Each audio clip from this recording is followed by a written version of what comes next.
നബീസ അരുളി, എനിക്ക് ഊതുമലയുടെ അത്രത്തോളം സ്വർണം ലഭിച്ചു. എല്ലാം ഞാൻ ദാനധർമ്മം ചെയ്തു. അതിൽ 3 സ്വർണ്ണ നാണയം ബാക്കിയായാൽ പോലും എനിക്ക് സംതൃപ്തിയാവുകയില്ല. നിശ്ചയം ഈ മനുഷ്യന്മാർ ചിന്തിക്കുന്നില്ല. അവർ ഭൗതിക ജീവിതത്തിന് വേണ്ടിയാണ് ജീവിക്കുന്നത്. അല്ലാഹു സത്യം, ഞാൻ നിങ്ങളോട് നിങ്ങളുടെ ദുനിയാവ് ആവശ്യപ്പെടുന്നില്ല. മതവിഷയത്തിൽ നിങ്ങളോട് ഞാൻ മതവിധി തേടുന്നില്ല. ദൈവത്തിനെ ഞാൻ കണ്ടുമുട്ടുന്നതുവരെ. നബീസ അരുളി, ആരെങ്കിലും തൻ്റെ പരിശുദ്ധ സമ്പാദ്യത്തിൽ നിന്നും ദാനം ചെയ്യട്ടെ. പരിശുദ്ധ വസ്തു മാത്രമേ ദൈവം സ്വീകരിക്കുകയുള്ളൂ. ഒരു കാരക്കയോളം ധനം ദാനം ചെയ്താൽ ദൈവം അത് തൻ്റെ വലം കൈ കൊണ്ട് സ്വീകരിക്കും. പിന്നീട് നിങ്ങളിൽ ഒരാൾ തൻ്റെ ശിശുവിനെ പോറ്റി വളർത്തും പോലെ ഒരു മലയോളം വലുതാക്കും വരേക്കും ദൈവം അതിനെ വളർത്തിക്കൊണ്ടുപോരുന്നതാണ്. അബൂ ഹുറൈറ പറയുന്നു, നബീസ അരുളി, ധനം വർദ്ധിപ്പിക്കുകയും അത് സർവത്ര ഒഴുകുകയും ചെയ്യുന്നതുവരെ അന്ത്യദിനം സംഭവിക്കുകയില്ല.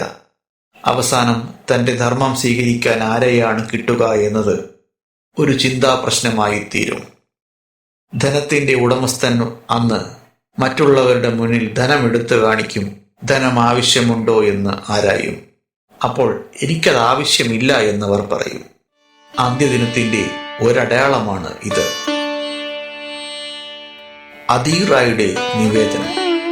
ഞാനൊരിക്കൽ നബി തിരുമേനിയുടെ അടുത്തിരിക്കുമ്പോൾ 2 ആളുകൾ നബീസായുടെ അടുക്കൽ വന്നു.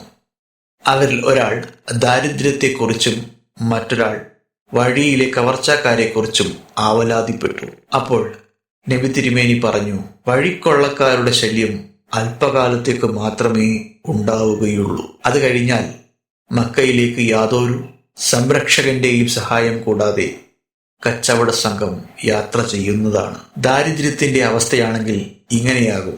നിങ്ങളിൽ ഒരാൾ തന്റെ സക്കാത്തുമായി ചുറ്റി നടക്കും. അത് സ്വീകരിക്കുന്ന ഒരാളെയും കാണുകയില്ല. ഇങ്ങനെയുള്ള ഒരു കാലഘട്ടം വന്നെത്തും വരേക്കും അന്ത്യദിനം ഉണ്ടാവുകയില്ല. ശേഷം നിങ്ങളിൽ ഓരോരുത്തരും ദൈവത്തിന്റെ മുമ്പിൽ ചെന്ന് നിൽക്കും. മനുഷ്യനും ദൈവത്തിനും ഇടയിൽ ഒരു മറയോ പരിഭാഷകനോ ഉണ്ടായിരിക്കുകയില്ല. ദൈവം മനുഷ്യനോട് ചോദിക്കും, നിങ്ങൾക്ക് ഞാൻ ധനം നൽകിയില്ലേ? അവർ പറയും, അതെ. നിന്റെ അടുക്കലേക്ക് ഞാൻ ദൂതനെ അയച്ചിരുന്നില്ലേ? ദൈവം ചോദിക്കും, അതെ എന്ന് മനുഷ്യൻ മറുപടി പറയും.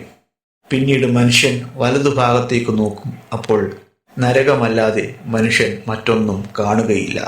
ശേഷം അവൻ തൻ്റെ ഇടതുഭാഗത്തേക്ക് നോക്കും. അപ്പോഴും നരകത്തെ മാത്രമേ അവൻ കാണുകയുള്ളൂ. അതുകൊണ്ട് ഒരു കാരക്കയുടെ കഷ്ണം ദാനം ചെയ്തിട്ടെങ്കിലും നിങ്ങളിൽ ഓരോരുത്തരും നരകത്തെ കാത്തു സൂക്ഷിക്കുവിൻ.